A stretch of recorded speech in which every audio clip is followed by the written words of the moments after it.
disfrutar esta palabra. Señor Jesús, gracias, Padre amado, por tu siervo precioso Jesús. Pedimos, Padre amado, que tú, Padre bendito, le permitas que fluya esa palabra que hayas depositado en su corazón, en su mente, Señor Jesús. Padre amado, y que tú seas, Padre amoroso, el que transmitas este mensaje, Señor, a todo aquel que lo recibe, poderoso Dios, que nos permitas, Padre amado, meditar en tu palabra, Señor, y luchar por hacer tu voluntad, precioso Jesús. Bendice tu pueblo, bendice tu siervo, úngelo, Señor, y úsalo como tú tienes en planes. En tu precioso nombre, en el nombre de Cristo Jesús, bendice su mente y corazón, sus labios, precioso Dios, te lo suplicamos en el nombre que es sobre todo nombre, nombre de Cristo Jesús. Amén. Gracias.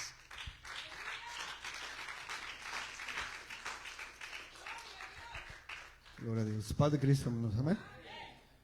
Damos gracias a Dios porque está nuestra hermana Tony aquí con nosotros, y gracias a Dios porque el hermano Ramón también llegó con bien. Eso es una bendición, saber que cuando nosotros salimos, hermanos, dependemos de Dios, amén, dependemos del Señor. Así como está de pie, le vamos a invitar que abra su Biblia. Vamos a abrir nuestra Biblia en el libro de Génesis capítulo 26. Vamos a iniciar leyendo el verso 12.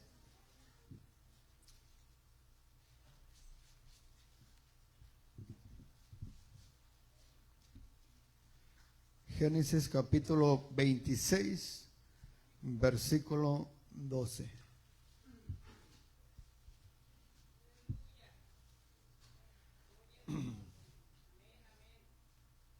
Cuando todos estemos ahí listos para leerlo, ¿amén? Muy bien. Vamos a leer 3 versículos y toma su asiento porque está un poquito larga la escritura, ¿amén? Dice así en el verso 12, hermano, dice: y sembró Isaac en aquella tierra y cosechó aquel año 100 por 1, y le bendijo Dios. El varón se enriqueció y fue prosperado, y se engrandeció hasta hacerse muy poderoso, y tuvo hato de ovejas, hato de vacas, y muchas labranzas, y los filisteos le tuvieron envidia. Tomen su asiento, vamos a seguir leyendo más para abajo.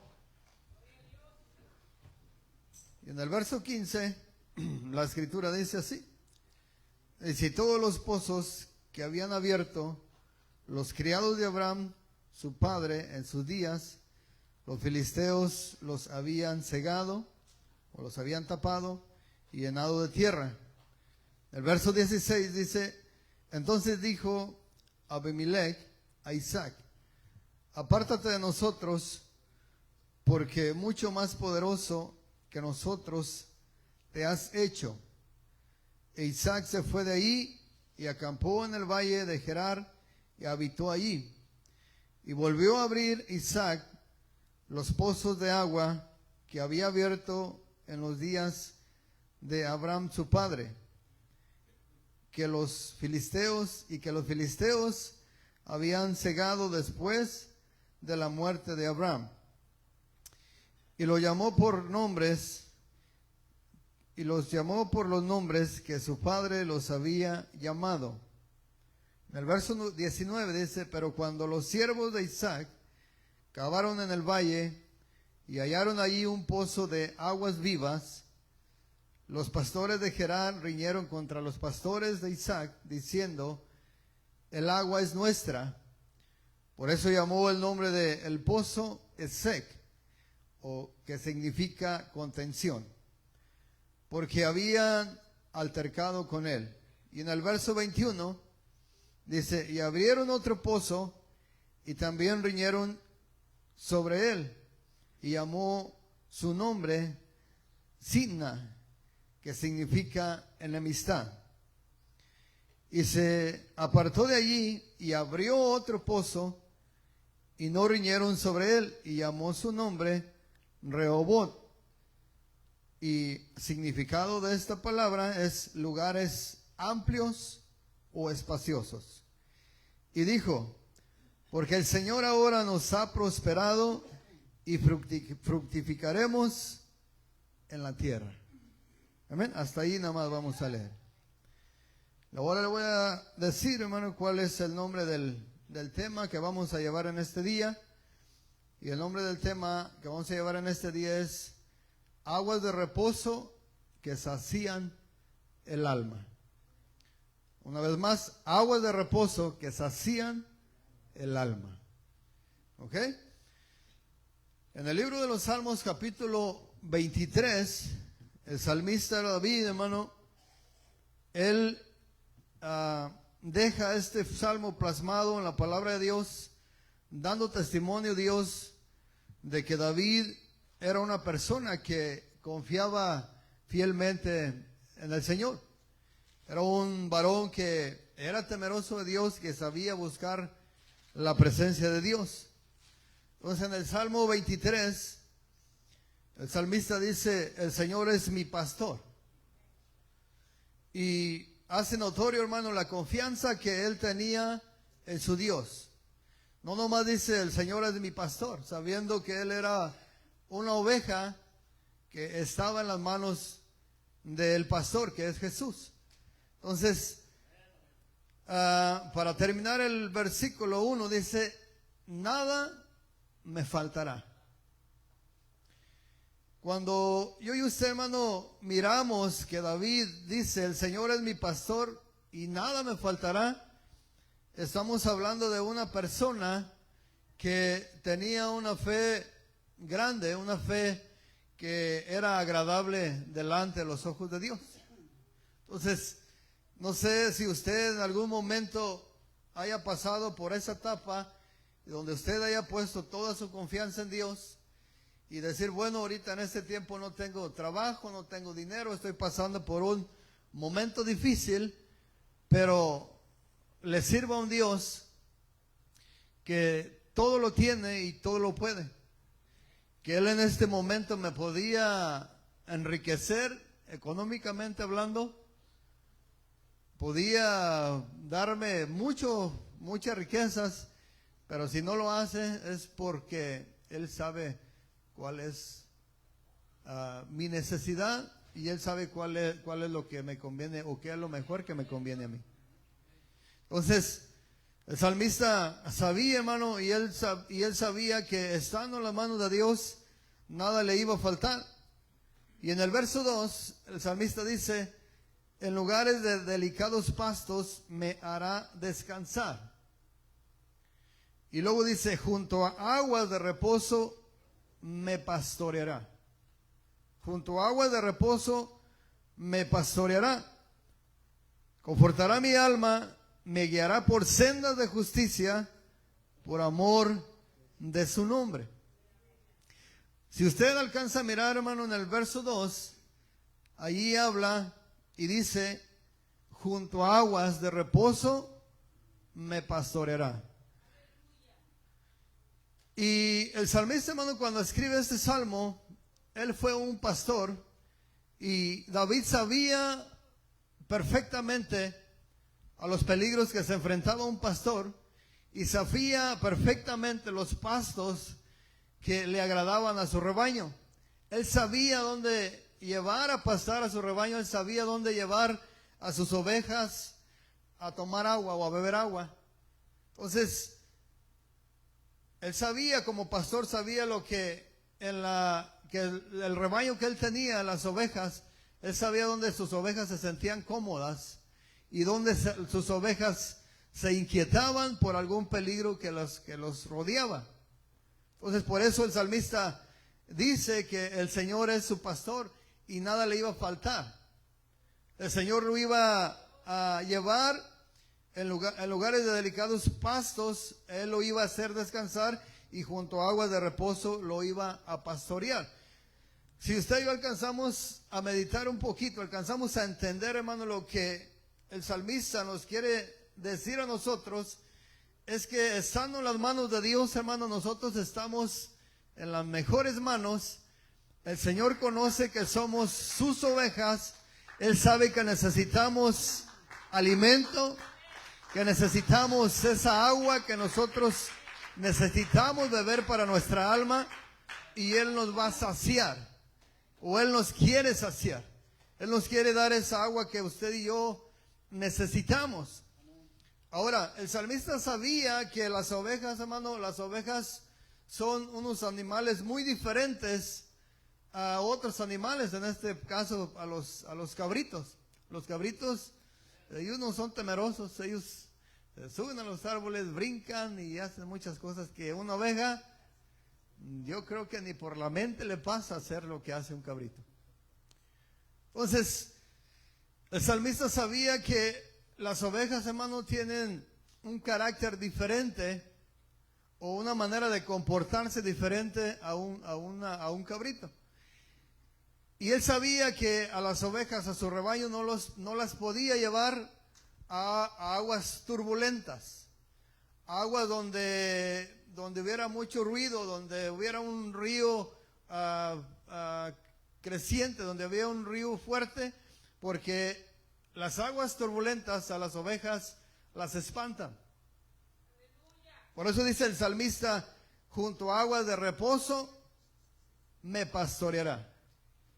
Entonces, el Señor, hermano, no te quiere pasar por lugares turbulentos, sino que Él te quiere pasar en lugares donde tú vas a alimentarte, y Él te quiere dar esa agua que Él tiene para darle a cada ser humano, donde tú te sientas confortable, donde tú estés bien alimentado, donde no te falte esa agua para beber, y donde tú te sientas en confianza, donde digas, verdaderamente estoy en las manos de Dios, el Señor Jesús es mi pastor, Él me está dando lo que yo necesito, y Él no va a permitir o no me va a poner en un lugar a beber agua donde haya aguas turbulentas, donde tú te puedas espantar y alejarte de Él. Ciertamente usted dirá, bueno, pero entonces las luchas por las que pasamos o las pruebas por las que nosotros pasamos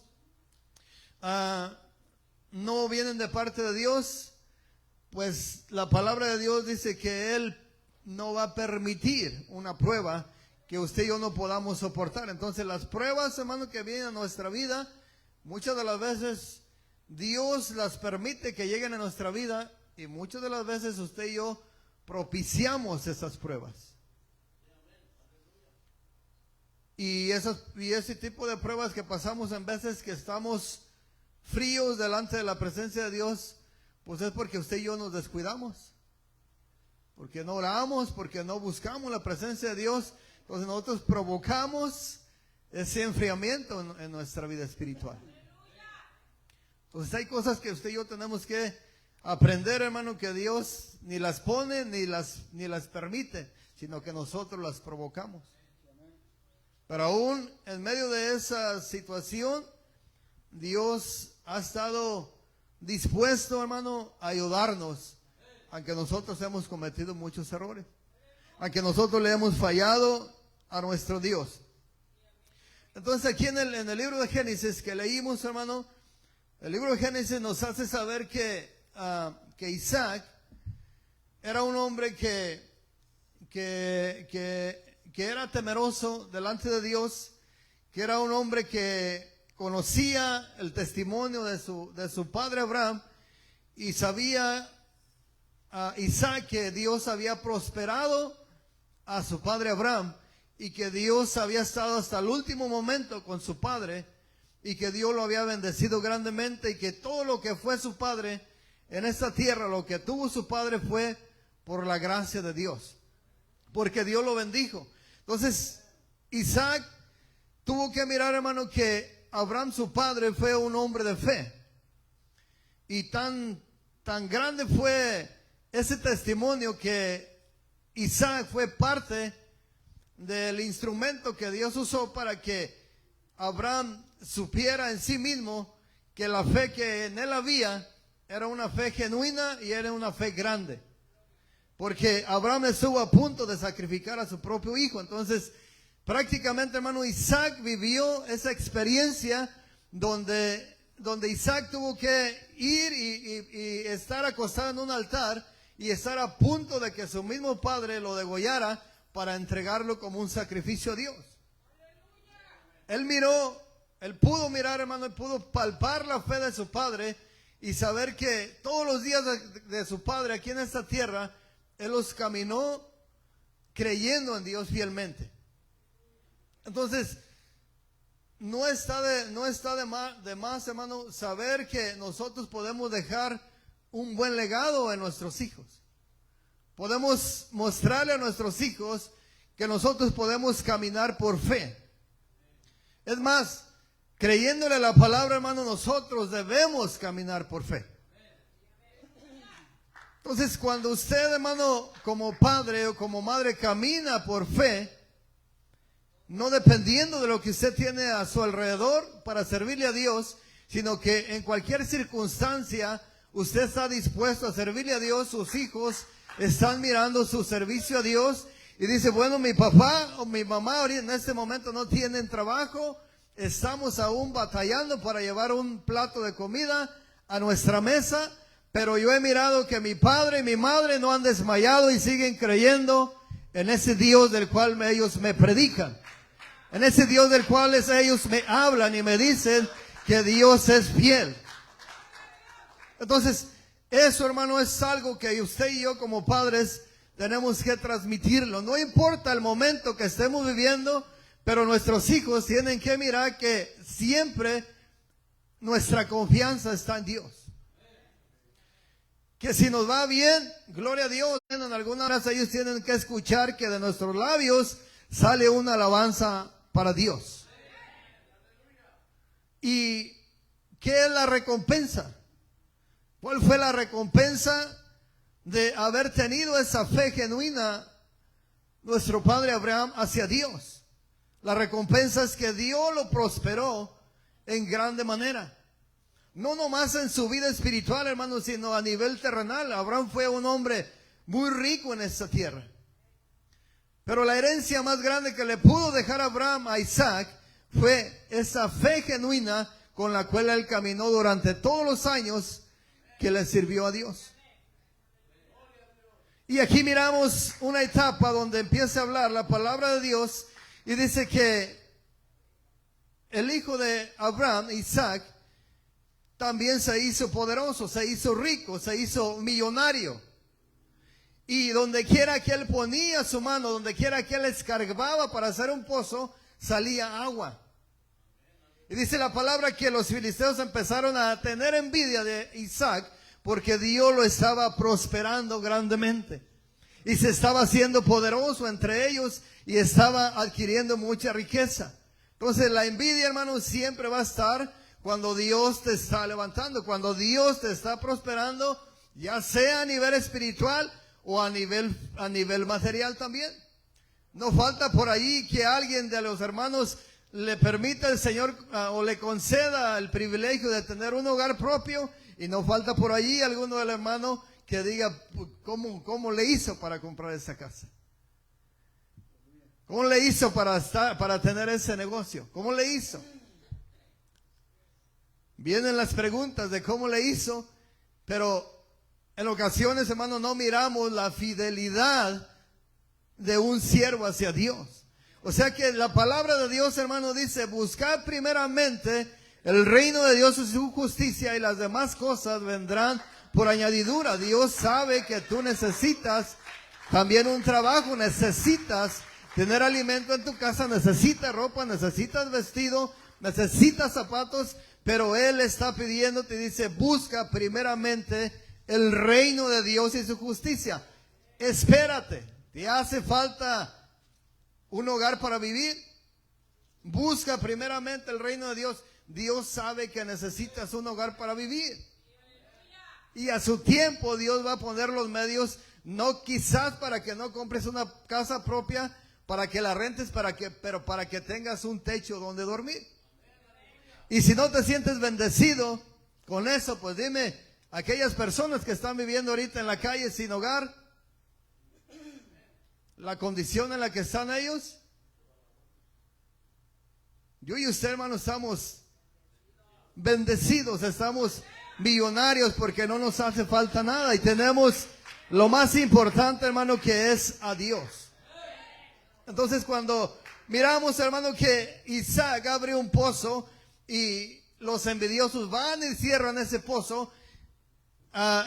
Isaac va y abre otro pozo y sale agua.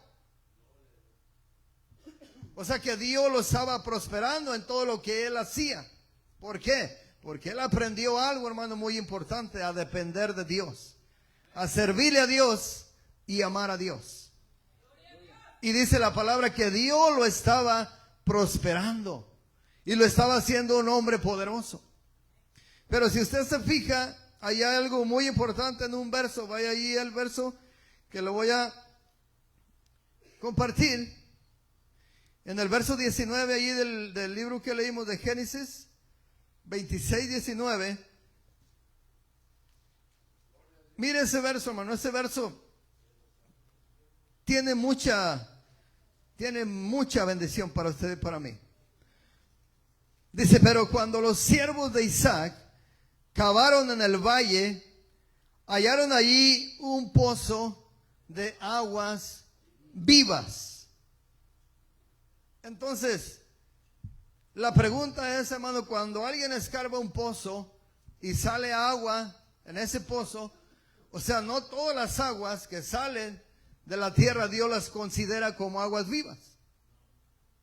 Porque aquí en el verso 9 está especificando Dios y está diciendo que el pozo que abrieron los siervos de Isaac, de ese pozo brotaron aguas vivas. Los que estamos aquí, yo no sé si en el proceso que llegamos a este país pasamos por un desierto. Yo le puedo decir, en mi experiencia, se nos acabó el agua en el desierto y no teníamos para beber, y llegamos a un estanque donde esa agua, antes de acercarnos como 5 metros, olía terrible. Y cuando nos acercamos y miramos ahí, hermano, los animalitos, esos maromeros que le dicen, estaba repleta esa agua de maromeros. Repleta, apestosa. Había de todo allí. Y como estaban negras, no nos dimos cuenta que había en el fondo. Pero lo que hicimos es quitar nuestras camisas y tratar de colar lo más que se pudiera. Ahí tenemos que tomar una decisión: o tomábamos agua de esa, o ahí nos quedábamos. Porque ya teníamos días caminando sin agua. Y tomamos la decisión de tomar agua. Pero era algo terrible. Nunca, estoy hablando, hermano, de más de 26 años y parece que la estuviera tomando ahorita. Fue tan desagradable esa experiencia que ahora, hermano, puedo entender la palabra de Dios cuando habla de aguas vivas. Y cuando habla de aguas vivas, hermano, cuando habla de aguas vivas, son aguas que están continuamente corriendo. No es una agua que está estancada. Un agua que está estancada es un agua que muere, un agua que se pudre, que apesta.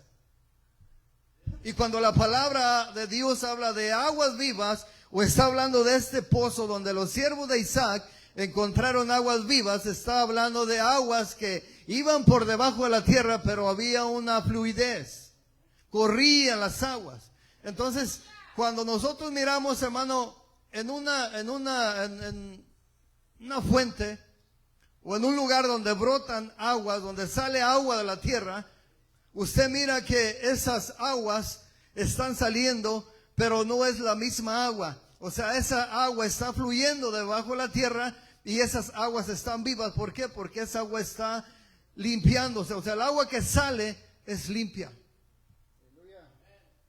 Pero no podemos hablar lo mismo de un estanque.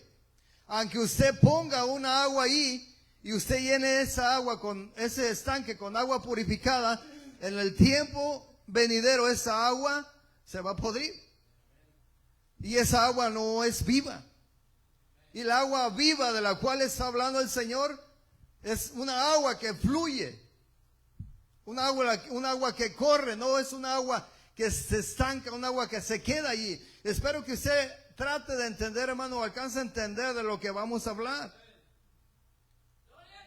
Porque la palabra de Dios, hermano, es esa agua de la que estamos hablando, y esa palabra tiene que fluir en nuestro corazón. Esa palabra no se tiene que estancar en su vida. Usted no tiene que ser el mismo cristiano que era hace 5 años. Yo no tengo que ser la misma persona que era hace 5 o 10 años. Yo tengo que ser alguien diferente. ¿Por qué? Porque si el Espíritu Santo está en mi vida y la palabra de Dios está en mi vida, esa palabra tiene que estar fluyendo. O sea, de mi interior tienen que fluir ríos de agua viva. Agua, hermano, que es viva. De mi interior tiene que salir palabra. De mi interior tiene que salir verdad. De mi interior tiene que salir misericordia. De mi interior tiene que salir amor. O sea, lo que produce la palabra es eso. Y la pregunta es, hermano, la pregunta es, ¿de cuál agua nosotros estamos bebiendo? ¿Cuál es el agua que está fluyendo en nuestro interior? ¿Es agua de un pozo común que por ahí sale?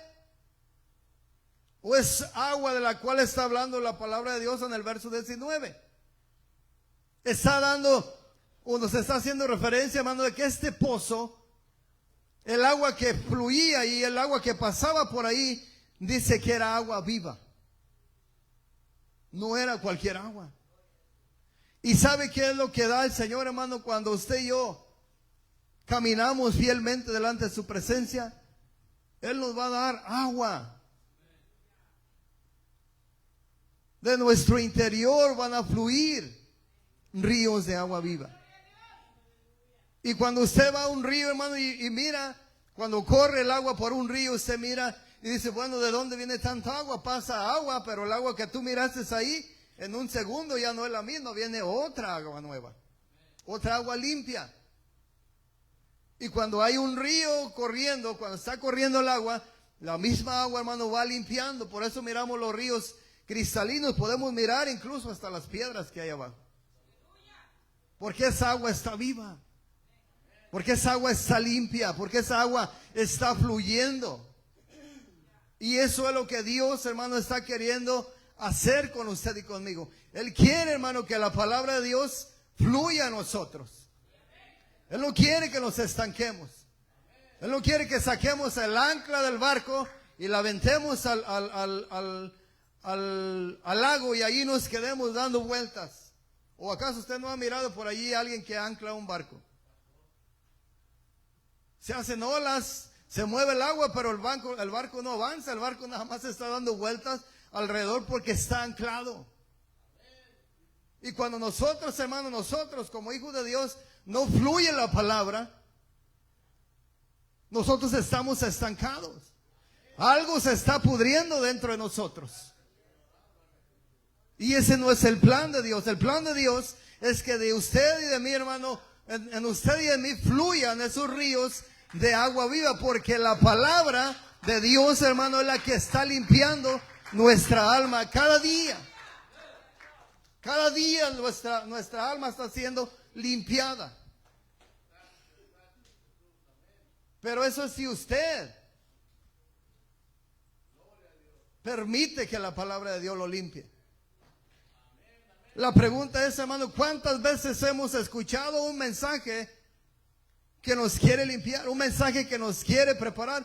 Un mensaje donde nos habla el Señor que entreguemos nuestra vida a Él y lo hemos ignorado. A lo mejor aquí hay personas que se les ha hablado mucho la palabra de Dios y nunca han querido bautizarse. Y ese es un problema. Ese es un problema. No un problema que Dios tiene, es un problema que el corazón del hombre tiene, porque no permite que esas aguas te limpien. Esas aguas que limpian al hombre, hermano, es la palabra de Dios. Denle un aplauso al que vive y reina para siempre.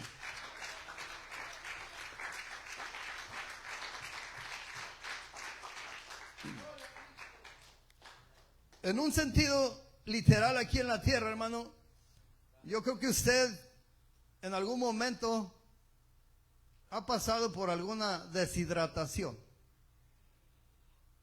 En algún momento. Ahora, ¿cuáles son los síntomas de una deshidratación? cuando alguien está deshidratado. Miren los síntomas. Los síntomas los cuales nos alertan que estamos deshidratados. Un estado mental alterado, confusión, mareos extremos o pérdida de conciencia, de conocimiento. Miren lo que le causa a una persona que no toma agua. Se deshidrata. Gracias, hermano. Y los síntomas de una persona que está deshidratada son mareos, pérdida de conciencia. Algunos de los que están caminando con Dios posiblemente andamos deshidratados. Nuestra conciencia no anda caminando bien, andamos perdiendo la memoria, no sabemos dónde estamos ubicados. No sabemos que Dios nos llamó para vivir en santidad. Muchos cristianos están participando en las cosas de Dios y las cosas del mundo, están caminando desorientados. Eso es lo que causa una deshidratación aquí física. Espiritualmente, hermano, puede ser que muchos cristianos en este tiempo estén caminando deshidratados. Pero Dios, hermano, el Señor nos está queriendo hidratar. Él nos está ofreciendo agua viva. No del pozo de Jacob, no del pozo de Abraham o de Isaac. Nos está ofreciendo de agua que salta para vida eterna. Y solamente esa agua, hermano, esa agua la vamos a encontrar en Cristo. Esa agua usted la va a encontrar cuando usted se determine a venir a los pies de Cristo. Y mientras usted no lo haga, pero usted puede decir, hermano, pero me estás hablando a mí que ya tengo 5 años en el camino de Dios, tengo 10 años, 20 años, 25 años. Pero puede ser que andemos deshidratados. Puede ser, hermano, que no estemos tomando del agua que salta para vida eterna. Puede ser que andes espiritualmente desorientado y tomando agua de otras corrientes. Y eso es peligroso para nosotros. Eso es peligroso para nuestra vida espiritual. Entonces, y luego dice, hermano, dice, la deshidratación, ausencia de orina. Una persona deshidratada puede durar hasta más de 12 horas, 14 horas. Y en un bebé, por ejemplo, un bebé llora y no hay lágrimas. En un bebé se nota esta. Ahora la pregunta es, hermano, nosotros somos nuevas criaturas en Cristo Jesús, pero ya no hay muchas lágrimas en el altar. Ya no se derraman muchas lágrimas. Somos hijos de Dios, pero ya no hay lágrimas en el altar.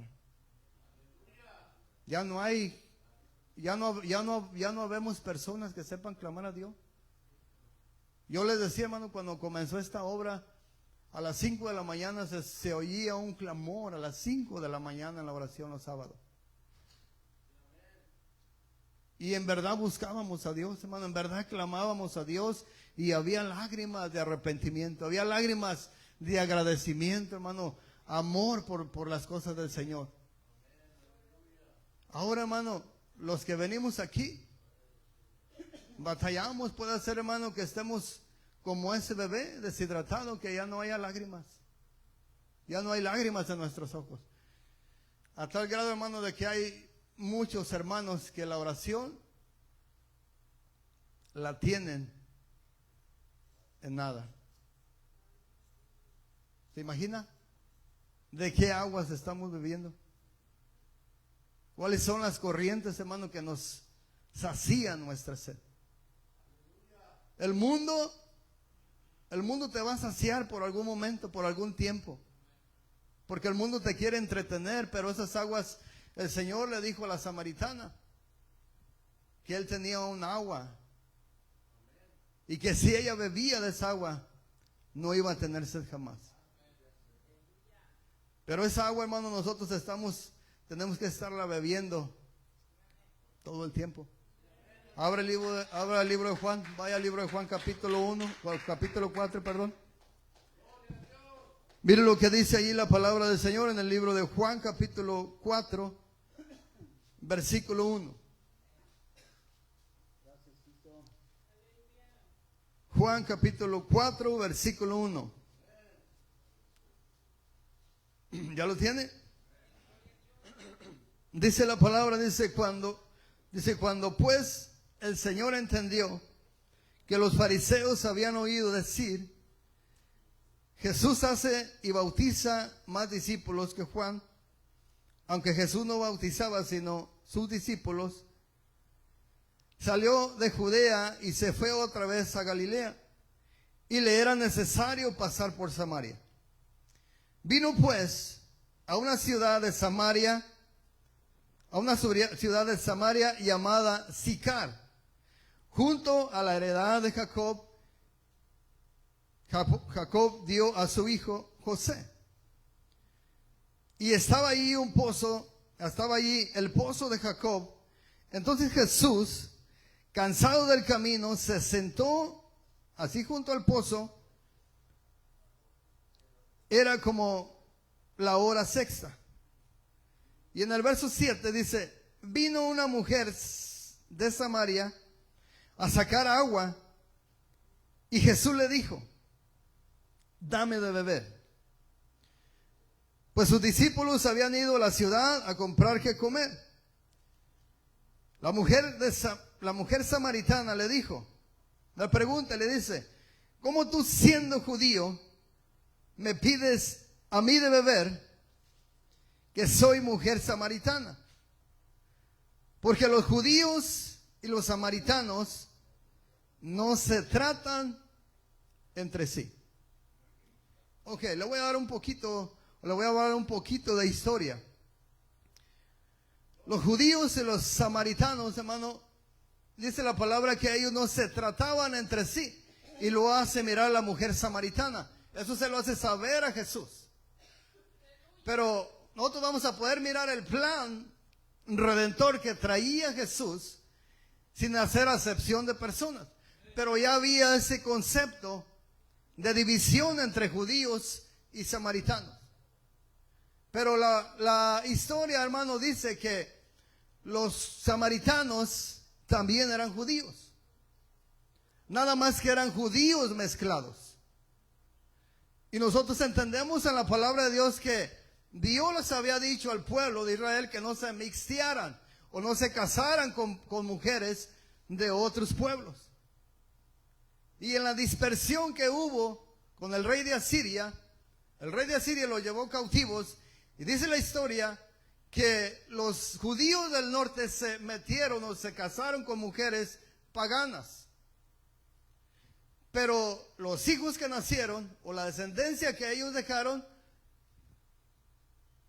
había un conflicto, porque los judíos del sur, los ortodoxos, no aceptaron que los judíos del norte se juntaran con mujeres del mundo o con mujeres paganas.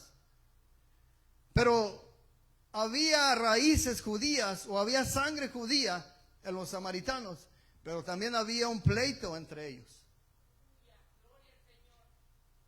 ¿Por qué, hermano? Porque los judíos samaritanos o los samaritanos que tenían sangre judía, ellos nada más creían en los primeros 5 libros de la ley.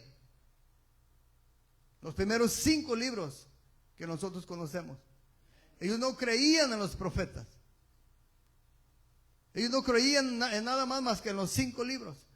Pero los samaritanos, hermano, también cometieron muchos errores. Y ellos, cuando ellos hicieron su propio templo en un monte, ellos también no nomás se casaron con mujeres paganas, sino que también empezaron a adorar ídolos. Y eso era lo que los tenía ellos distanciados. En teoría, los judíos del sur, los judíos ortodoxos, tenían la razón porque ellos se habían mixeado con mujeres paganas. Pero lo que el hombre se olvida, hermano, lo que nosotros nos olvidamos es que el juicio le pertenece solamente a Dios. Y que yo no puedo vivir, hermano, no puedo vivir enojado, o yo no puedo vivir molesto, enojado, odiando a una persona que no cree lo mismo que yo. Entonces la palabra de Dios, cuando nos dice a nosotros que amemos a nuestro prójimo como a nosotros mismos, la palabra de Dios no nomás está encerrando a nuestros hermanos en Cristo, está encerrando aún a las personas paganas, porque nosotros tenemos que amar aún a aquellas personas que no creen en Cristo, aún aquellas personas que rechazan a Cristo. Porque a través de nuestro amor, a través de que usted haga un acto de misericordia con una persona de esas, puede ser tocado su corazón y puede venir a los pies de Cristo. Pero muchas de las veces nos portamos ortodoxos o religiosos. Y si vamos a la palabra del Señor, hermano, la religión no ha edificado nunca a nadie. El ser muy religioso o el ser muy estricto, pensar que tú eres perfecto y que lo que tú haces Dios te lo puede perdonar, pero Dios no puede perdonar a otra persona, te lleva a ser o te lleva a estar a un punto religioso donde esas aguas, ese espíritu, esa palabra no fluye en tu corazón. Y empieza, como estaba enseñando nuestro hermano Efraín, empezamos a perder la paz. En otras palabras, hermano, nos podemos convertir en cristianos amargados. Entonces, ciertamente, el pecado no es permitido. Por muy pequeño que el hombre mire el pecado, delante de Dios es pecado y el pecado es muerte. Y el que peca y no se arrepiente, pues va a ser condenado. No porque yo lo vaya a condenar, sino porque así está establecido por Dios.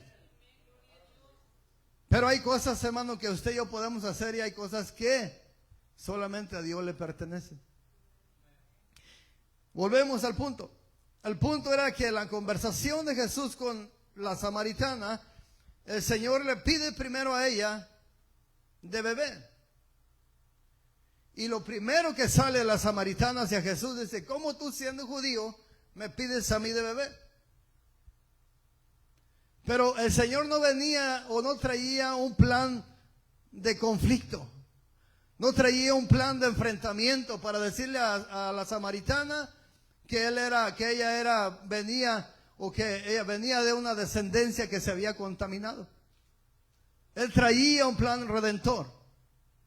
Por eso dice la palabra del Señor, hermano, que nuestros pensamientos no son los pensamientos de Dios.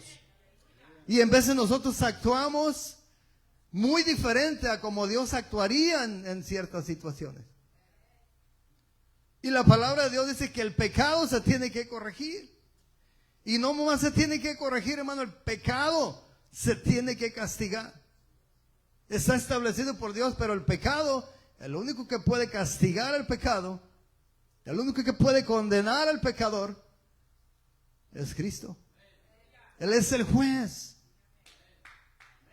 Pero yo y usted, hermano, tenemos la oportunidad de mirar la plática, la conversación que había entre Jesús y la samaritana. La samaritana había eso en el corazón, pero ciertamente tampoco se puso ella a discutir. Porque con mucho respeto le dice Señor. Entonces fue una sorpresa para ella, hermano, que un judío se le acercara a ella y le pidiera de beber. Eso era algo que no pasaba. Pero se había llegado el tiempo. Se había llegado el tiempo, hermano, de que Jesús se le había acercado a esa samaritana. La pregunta es, ¿cuántas veces ha venido Jesús y se ha acercado para salvarte? ¿Cuántas veces ha venido Jesús a ofrecerte esas aguas vivas? Y no has querido. Mire, vamos a seguir leyendo para que mire la historia. Esta historia, hermano, está tremenda. Cuando usted la lee despacio y mira esa conversación que había. Y en el verso 8, 9, vamos a leer el 10. Dice, respondió Jesús y le dijo, si conocieras el don, fíjese, si conocieras el don. En otras palabras le está diciendo, si conocieras el regalo de Dios que yo te voy a presentar.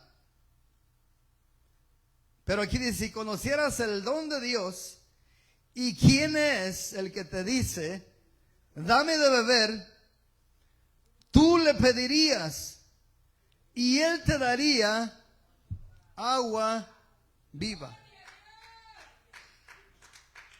No es del agua, hermano, que tú y yo tomábamos en el mundo. No es de los... Y íbamos a lugares donde nuestra carne se saciaba. Donde quedábamos satisfechos por algunas horas. Donde llegábamos y le levantábamos a la botella y estábamos satisfechos y gritábamos y nos reíamos y nos alegrábamos. Pero al otro día batallábamos.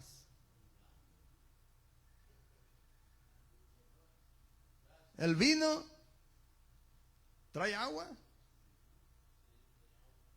pero ese vino o esa agua te alegra por algún tiempo, por algunas horas. Pero el agua que está ofreciendo Jesús, hermano, esa es una agua viva. Mire lo que dice más.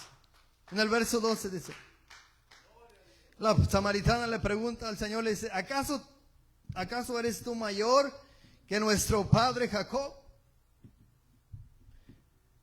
Si usted se fija en el 12, hermano, en la historia, lo que le acabo de decir, cómo se mixtearon los samaritanos, los judíos, y después vino el pueblo de Samaria. Pero mire lo que había en el corazón. O sea que había raíces. Aquí eran de Samaria. Ellos, aunque se habían contaminado en muchas áreas de su vida, ellos tenían presente que había un Dios. Y le dice en el verso 12, ¿acaso eres tú mayor que nuestro padre Jacob? Aunque los judíos ortodoxos los tenían a los samaritanos como unos perros, como personas que no valían nada, los samaritanos tenían algo en su corazón. Estaban esperando algo de parte de Dios. Por eso, hermano, cuando miramos que Dios llega a la vida de una persona, cuando miramos que Cristo se acerca a un alma, es porque Cristo está mirando la necesidad. Quizás tú no miras la sed que tiene tu alma, porque tu alma no te avisa, no te dice tienes que tomar agua. Pero Dios sí está mirando las almas que están sedientas de Él. Y cuando el Señor, hermano, se acerca a alguien, cuando el Señor se acerca a alguien de nosotros, es el momento para que usted y yo empecemos a conversar con Cristo.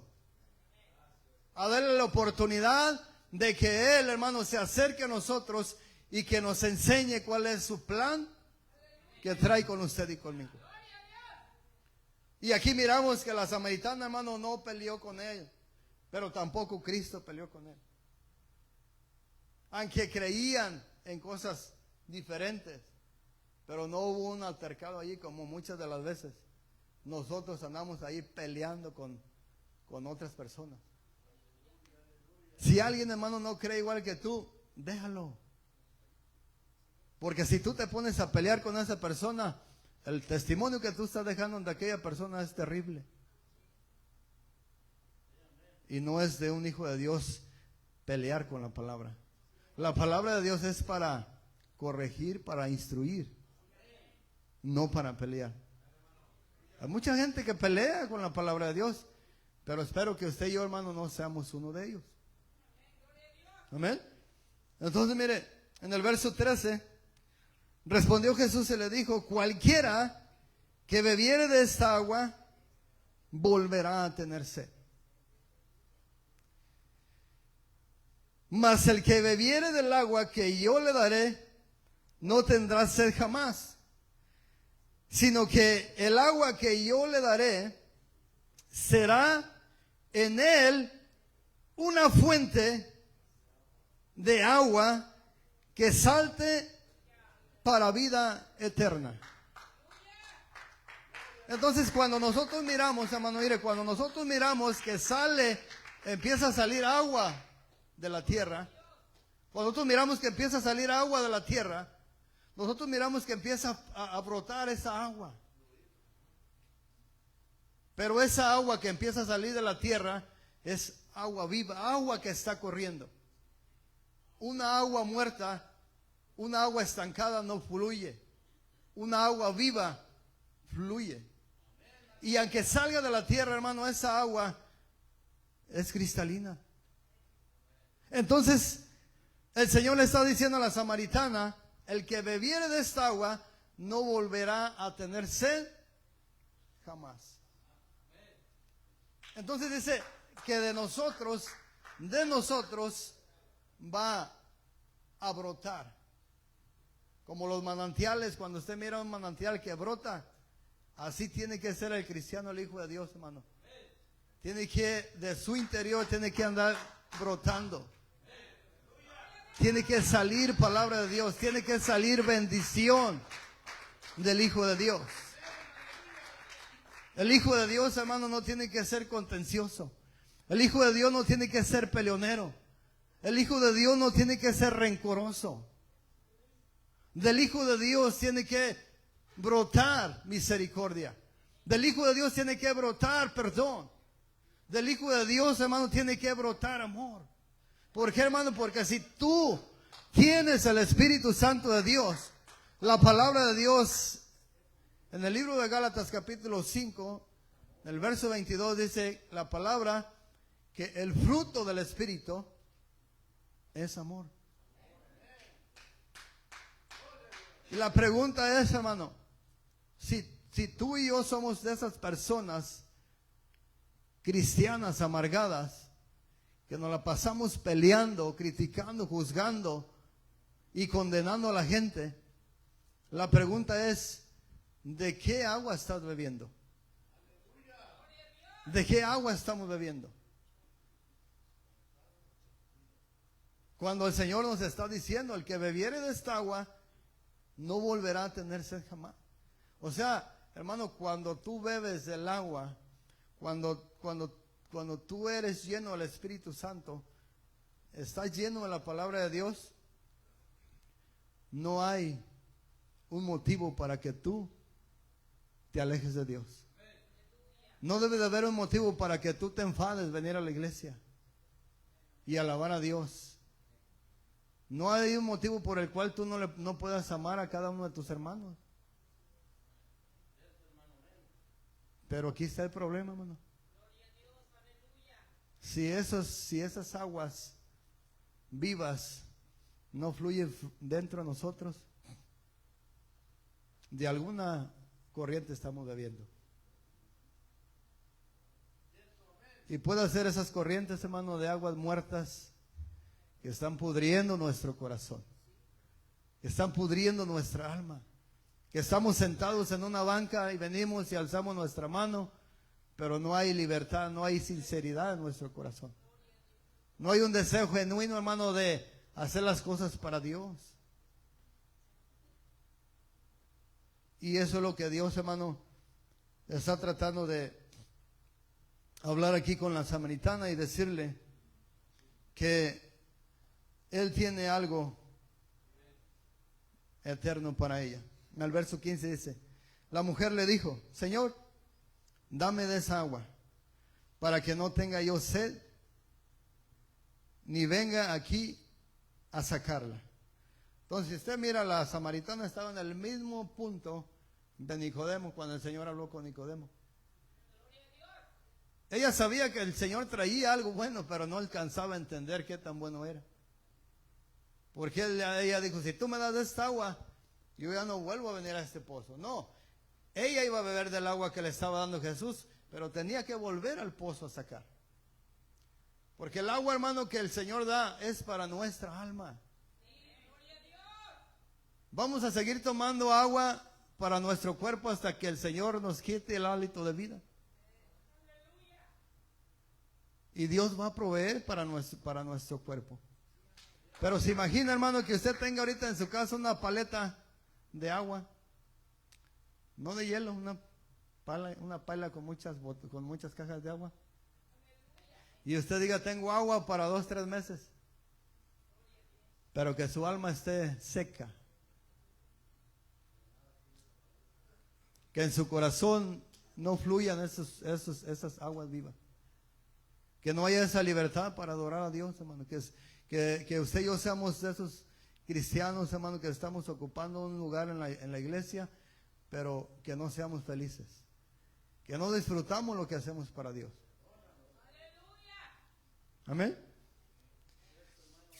Entonces, mire, en el verso 17, en el verso 16, mire lo que el Señor le dice a la samaritana. Jesús le dijo, ve y llama a tu marido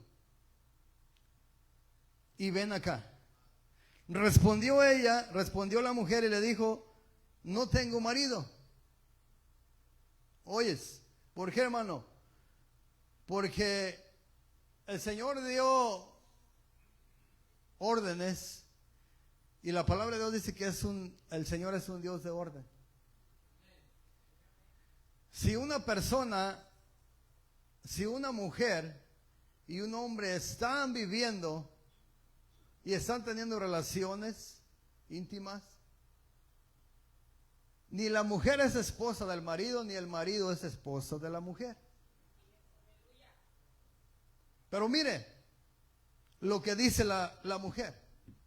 O sea, aquí está el punto, hermano. Cuando Jesús llega a la vida de alguien, el Señor no viene para que tú sigas escondiendo tu pecado. El Señor viene a tu vida y a mi vida para que reconozcamos nuestro pecado y Dios nos pueda limpiar. Y Dios nos pueda restaurar. Porque el Señor le dice a la samaritana, ve y trae a tu marido. La samaritana le dice, no tengo marido. Y el Señor le dice, verdad has dicho. Lo que alcanzamos a mirar, hermano, que la samaritana sabía las personas que habían pasado por su vida. Sabía que no tenía una vida digna delante del Señor. Sabía que era una mujer pecadora. Sabía que necesitaba el perdón de Dios. Pero aquí está el detalle, hermano, el detalle escondido muchas de las veces. ¿Por qué? Porque muchas veces ha venido Jesús a tu vida y a mi vida a tratar de descubrir el pecado que estamos escondiendo y no somos capaces de reconocer delante de Dios y decirle, Señor, ¿sabes qué? Perdóname porque he pecado. Perdóname porque te fallé. Por eso el Señor le dice a la samaritana, verdad has dicho. Lo que Dios quiere, hermano, mirar en el hombre es que reconozca su pecado. Que reconozca la manera como está viviendo delante de Dios. Que el hombre diga, ¿sabes qué, Señor? Sí te conozco, sí me bauticé, sí vengo a la iglesia, pero no llevo una vida recta delante de ti.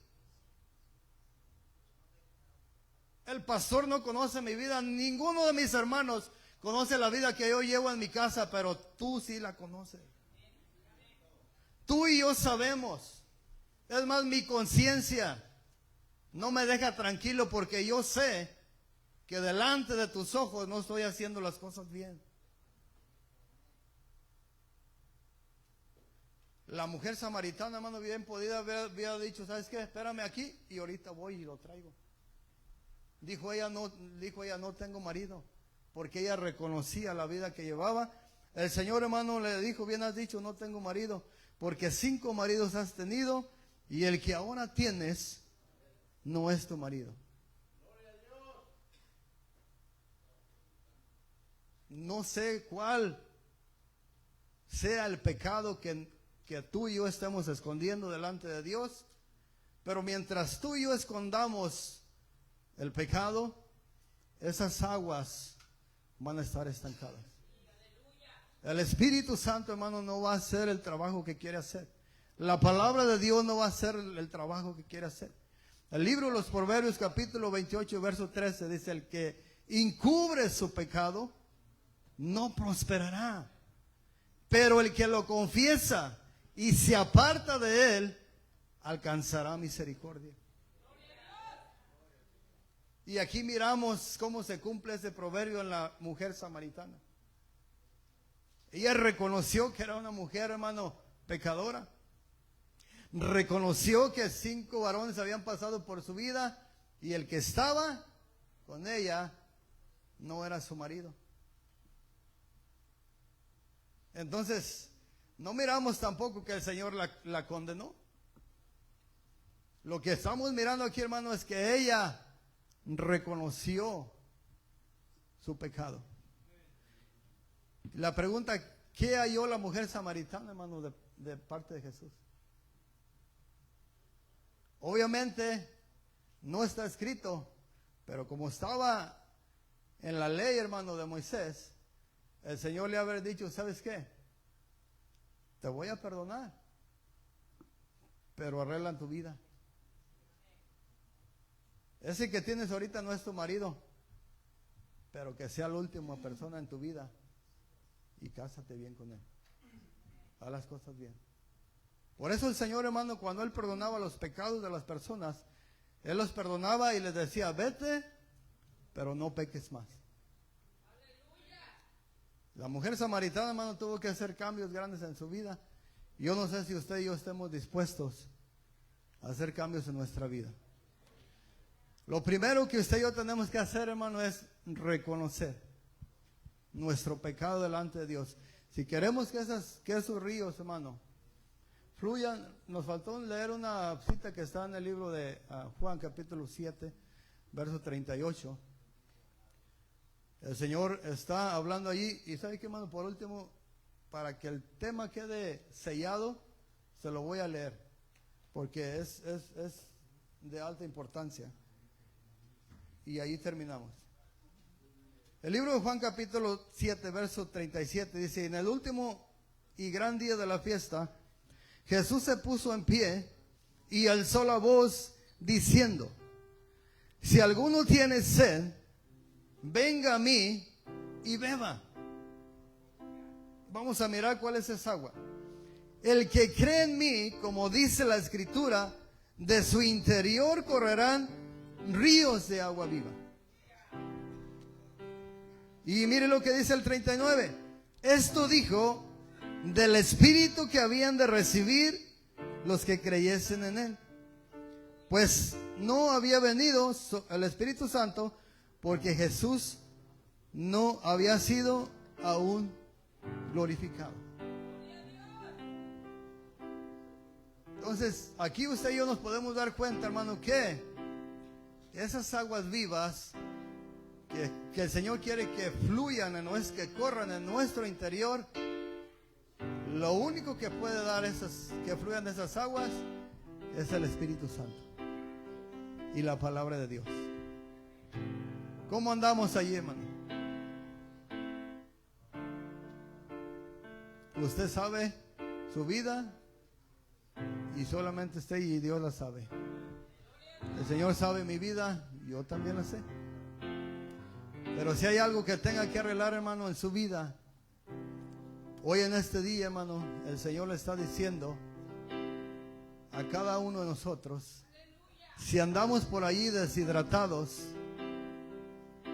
y no hemos bebido del agua viva, el Señor nos está haciendo la invitación. Dice: si alguno tiene sed, venga a mí. Hoy en este día puedes venir. Hoy en este día podemos venir y reconocer nuestras faltas delante de Dios. Y si usted y yo, hermano, reconocemos nuestras faltas delante del Señor, le puedo asegurar que vamos a alcanzar misericordia delante de Dios. Porque Él no vino a condenar el mundo, Él vino para que el mundo sea salvo.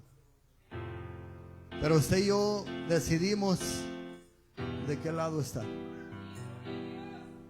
O caminamos con Jesús, hermano, o caminamos con el otro, pero el consejo es que caminemos con Cristo. Dios les bendiga, hermano, Dios les guarde. Venga al altar. No sé, hermano, de qué corrientes usted esté bebiendo en este tiempo. Pero hoy, hermano, hoy en este día usted puede hacer algo diferente. Usted y yo podemos hacer algo diferente. Usted y yo podemos tomar, hermano, empezar una vez más a tomar